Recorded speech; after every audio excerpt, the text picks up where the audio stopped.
মাননীয় প্রধানমন্ত্রী বলল যে জুলাই সনদ অক্ষরে অক্ষরে মানা হবে। আমি আনন্দিত যে বা অ্যাটলিস্ট খুশি যে এইখানে যে সেমিনারটা হচ্ছে সেখানে জুলাই সনদ না বলে গণভোট বলা হয়েছে, কারণ এখানে কিন্তু জুলাই সনদ আর গণভোটের মধ্যে একটা বিরাট তফাৎ আছে। আমরা অনেকেই হয়তো ব্যাপারটা খেয়াল করি না। আপনি দেখবেন সরকারি দলের সবাই এখন বলবে যে না আমরা তো জুলাই সনদ বাস্তবায়ন করব, কিন্তু জুলাই সনদের মধ্যে কিন্তু ধারায় ধারায় নোট অফ ডিসেন্ট সরকারি দল দিয়ে রেখেছিল যে এইটা হবে যদি সবাই যার যেই দল ক্ষমতায় আসবে নির্বাচিত হবে তারা যদি মনে করে তাহলে এই সংস্কার হবে।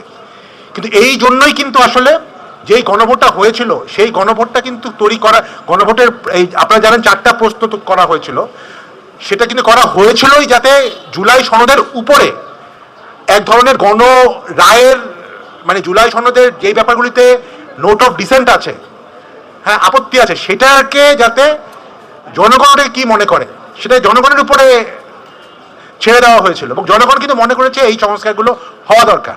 অতএব লিগালি, মোরালি এবং ফিলোসফিক্যালি গণভোটের অবস্থান কিন্তু জুলাই সনদের উপরে, অনেক উপরে।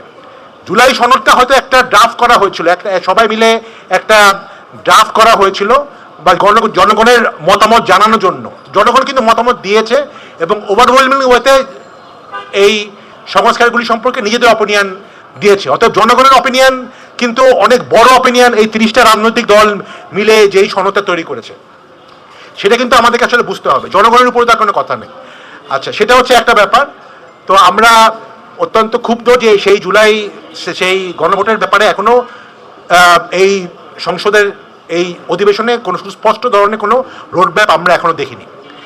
আর যেহেতু বলা হলো যে কয়েকটা অধ্যাদেশের ব্যাপারে, প্রায় 20টার মতো অধ্যাদেশ, এটা অত্যন্ত মানে মানে অবাক হওয়ার ব্যাপার। যেই অধ্যাদেশগুলোর ব্যাপারে বা যেই সংস্কারগুলোর ব্যাপারে বর্তমান সরকারি দল নিজেরাই কোনো নোট অফ ডিসেন্ট দেয়নি,